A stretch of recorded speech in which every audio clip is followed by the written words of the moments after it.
جس کو بیان کرنے سے قبل میرے رب نے رب ہو کر بھی 11 قسمیں کی ہیں۔ تو ذرا اس مضمون کی طرف غور بھی اسی انداز سے کیا جانا چاہیے۔ والشمس وضحاها، قسم ہے سورج کی اور قسم ہے اس کی چمک اور روشنی کی۔ یہ کتنے گنا بڑا ہے زمین سے اور روشنیاں بانٹتا ہے، لیکن مجال ہے کہ اس کے حکم سے کبھی اس نے سرتابی کی ہو، اپنے مقررہ وقت سے ہٹ کے کبھی یہ طلوع ہوا ہو، کبھی غروب ہونے میں اس نے دیر کر دی ہو۔ تو کہا جب اتنا بڑا روشنیوں کا جہاں ہو کے رب کے حکم کا پابند ہے تو یا مشت خاک تو رب کے حکم کو کیوں نہیں مانے گا۔ والقمر اذا تلاہا، اور چاند کی قسم جو اس کے پیچھے نکلے۔ والنہار اذا جلاہا، اور دن کی قسم جب اسے چمکا دے۔ زندگی کی ریل پیل اور چہل پہل دن کے اوقات میں ہوتی ہے۔ زندگی کا سارا حسن اس دن میں دیکھنے کو نصیب ہوتا ہے، اس لیے دن کی قسم کی۔ واللیل اذا یغشاہا، اور رات کی جب اسے چھپا لے۔ اگر دن کی قسم کہ وہ اجالوں کا نقیب ہوتا ہے تو رات کی بھی قسم کہ وہ پردہ پوشی کا مزاج رکھتی ہے۔ پھر فرمایا والسماء وما بناہا، اور آسمان کی قسم اور اس ذات کی قسم جس نے آسمان کو بنایا۔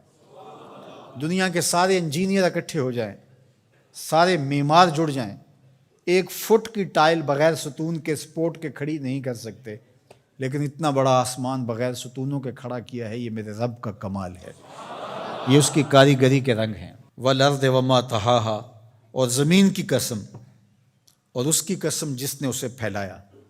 اگر آپ اپنے اطراف میں غور کریں تو آپ کو سب کچھ زمین سے حاصل ہوا دکھائی دے گا۔ یہ جس قالین پہ آپ بیٹھے ہیں، یہ کپاس جہاں سے اگی تھی تو وہ زمین ہے۔ یہ سنگ مرمر یہ بھی زمین سے نکلا ہے۔ یہ جو ہے وہ درخت سے لکڑی برآمد ہوئی تو وہ بھی زمین سے نکلا۔ آپ اپنے لباس پہ غور کر لیں، یہ کپڑے ہمیں کہاں سے ملے ہیں؟ یہ کپاس زمین سے اگی، بلکہ انسان کا اپنا خمیر مٹی سے بنایا گیا ہے۔ تو زمین اللہ تعالیٰ نے بنائی اور ہمارے نفع کے لیے بچھا دی۔ تو قسم ہے زمین کی اور اس کی جس نے زمین کو پھیلایا۔ وَنَفْسٍ وَمَا سَوَّاهَا، اور قسم ہے نفس کی، جان کی، اور اس کی جس نے اس کے اعضاء کو توازن بخشا، حسن دیا، برابر کیا۔ فَأَلْهَمَهَا فُجُورَهَا وَتَقْوَاهَا، پھر الہام کیا اس کو، نیکی کیا ہے، بدی کیا ہے، یہ اس کو ہم نے عطا کر دیا۔ یہ کسی کالج میں، کسی یونیورسٹی میں، کسی استاد کے سامنے زانو تلمذ نہ بھی طے کیے ہوں، کہیں نہ پڑا ہو، اسے پھر بھی پتہ ہے کسی کا مال چھیننا بری بات ہے۔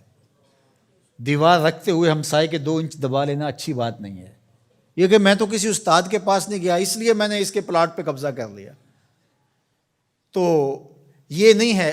انسان کی فطرت میں یہ چیز ہے۔ حضور علیہ الصلوۃ والسلام سے پوچھا گیا کہ حضور گناہ کیا ہے، تو فرمایا ما حاک فی صدرک، جو تیرے سینے میں کھٹکے اور تو اس بات سے ڈرے کہ لوگ اس پہ مطلع نہ ہو جائیں۔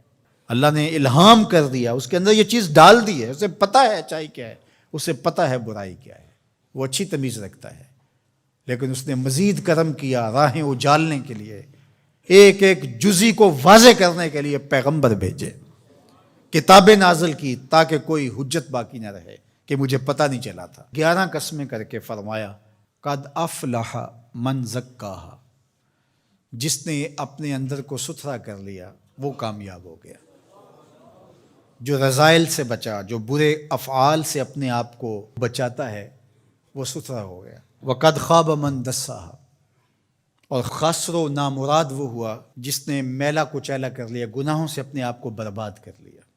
جو شخص بدکار ہوتا ہے، جو شخص گناہگار ہوتا ہے، جو شخص اللہ کے حکموں کو توڑنے والا ہوتا ہے، احکام شریعہ کی پابندی نہیں کرنے والا ہوتا، اس کی زندگی میں چمک نہیں ہوتی، اس کے چہرے پہ مسکراہٹ بھی دیکھیں تو وہ مصنوعی ہوگی، حقیقی مسرت اس کو نصیب نہیں ہو سکتی۔ ساری دنیا کی دولت بھی سمیٹ لے اس کو خوشی نصیب نہیں ہوتی۔